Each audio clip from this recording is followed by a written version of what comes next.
Today I have my little studio assistants here with me to help me bring some more color to the table. I have Harry and Oscar. Hi!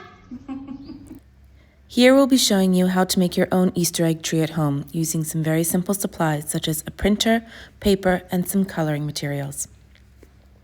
We have designed these special ornaments for Monsoon, which you can simply download and print and color at home. So we have the blank ones, should you feel very inspired to choose your own colorways, or if you're not feeling so creative, we have done the work for you. Egg 1 done.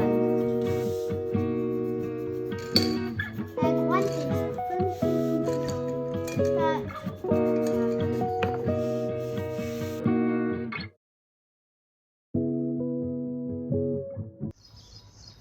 Once the shapes have been colored in to your liking and you've had some fun with patterns and color combos, it's time to start trimming. So I have used an X-Acto blade for the ones that I have printed off myself and colored myself, but I wouldn't trust the little kids to do so. So armed with a pair of scissors, they've made their best stab at cutting up the eggs. The flower's proving slightly more tricky, so I'm going to jump in here and help Harry so we can start decorating our branches. When making the base for your Easter egg tree, there's anything goes approach. So you can use branches, you can use blossoms, you can use elements that you found in your garden, whatever looks good to you.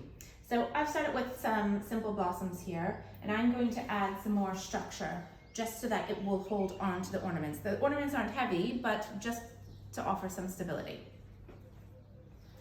So start with the kind of floral elements. And tick in some greens. You could use eucalyptus here, that could be really nice and fragrant, and they dry really beautifully.